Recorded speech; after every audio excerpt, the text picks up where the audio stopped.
One thing that sets Nosferatu the Vampyre apart from other Dracula adaptations is that this version of the Count is a sick pervert. When people talk about Dracula or vampires, it always comes back to sex. Vampires are often portrayed as being sexy or seductive. In Nosferatu, sex is part of the equation, but it's not the sexy kind of sex. Klaus Kinski as Dracula isn't erotic or seductive, he's a pervert. He's whiny, he's lecherous, he's a dweeb. He has all the charisma of a public masturbator. When Dracula shows up in Harker's bedroom, it's especially terrifying because there's a sense that Harker has just dropped the soap. It's creepy how abrupt it is. Suddenly, Klaus Kinski is just standing there and he's down for whatever. Then there's the climactic scene where Dracula feeds upon Isabelle Adjani as Mina. Think of similar scenes in other adaptations. Maybe Dracula lifts his cape, the camera pushes in, the screen fades to black, very modest. Maybe Dracula looks steamy-eyed at his victim, rips her bodice and sinks his teeth into her in a way resembling the breathy catharsis of a lover's embrace. In Nosferatu the Vampyre, Klaus Kinski latches onto Isabelle Adjani's breast, lifts her skirt, and then feeds on her like a tick. Ultimately, the Count is defeated by Mina enticing him to stay until morning. He's undone by his own decadence. Over time, those more romantic, seductive interpretations of Dracula have come to represent the push and pull between vice and virtue, between staunch Victorian repression and unchecked libidinous hunger. Beyond lust is the seduction of eternal life, eternal beauty. The idea of drinking blood and avoiding sunlight forever sounds a lot more palatable when it's coming from a handsome, well-dressed nobleman. Meanwhile, the overall effect of Nosferatu's pale, rat-like subway pervert version of Dracula is that the central conflict is more resolute, a conflict between the base, the degenerate, and the sickly, and the noble, the temperate, and the vital. Some, including actor Klaus Kinski, might argue that this portrayal of Dracula is meant to elicit sympathy.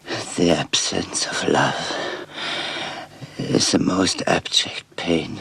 To which I say, yes, that's what perverts often do, is they prey on others' sympathy. It's precisely this sniveling, this appeal to pity that makes Kinski's Dracula so wonderfully loathsome. It's a role that fits Kinski maybe a little too well, if you know what I mean. This notion of the vampire as perversity incarnate continues as Jonathan Harker changes into a vampire himself, and his symptoms begin to resemble something like syphilis. My lady, how did I come to make your acquaintance?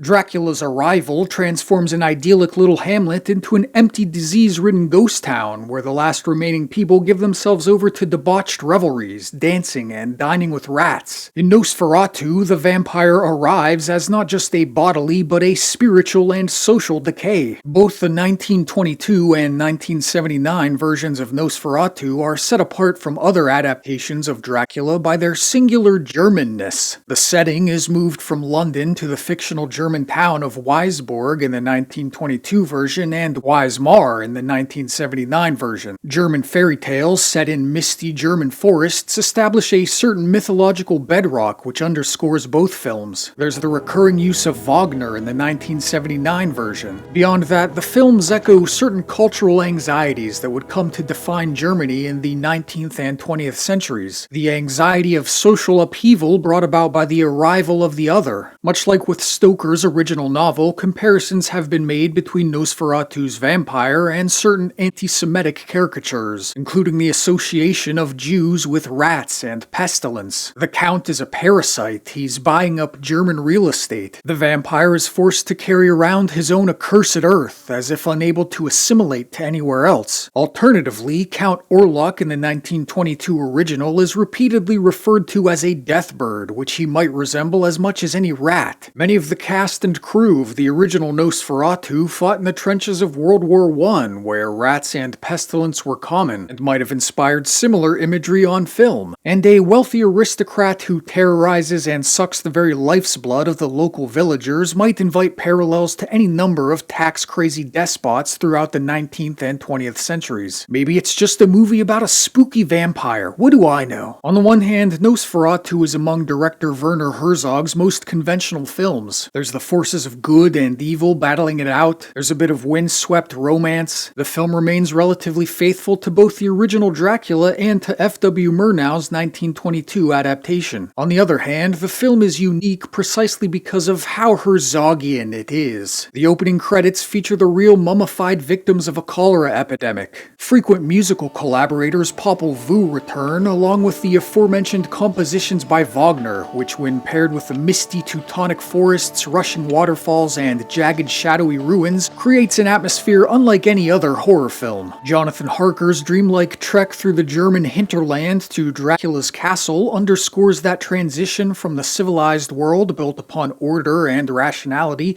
to the wild unknown of demons and superstition. There's that sense of spontaneity which informs much of Herzog's work, what he often refers to as the ecstatic truth, those images or moments that jump out and demand to be filmed. Harker's journey through the wilderness, the dancing and cavorting of the townspeople at the end of the film. Again, you've got the structure and formality of Dracula in the original Nosferatu, but then you've got these moments of inspiration that take the whole thing somewhere completely different. It's Dracula, it's Herzog, it just works and it's good. After rewatching both the 1922 and 1979 versions of Nosferatu, I find myself skeptical of this upcoming iteration. I think I like Robert Eggers, I like The Witch, I like The Lighthouse, but then I wonder, what's Nosferatu without a German at the helm? How does modern Hollywood approach a story about the other, about the triumph over spiritual and social decay? And to be frank, I'm getting a little tired of seeing Willem Dafoe everywhere doing the same silly voice art house crazy man shtick. From what I can tell, the film has gotten mostly rave reviews, but then it seems like almost every horror movie that comes out nowadays gets the same hyperbolic praise. I don't know, maybe it'll be good though. Anyway, I think that's about all I have to say about Nosferatu. Let me know what you think. Subscribe, if so inclined. I write books if you like books. In conclusion,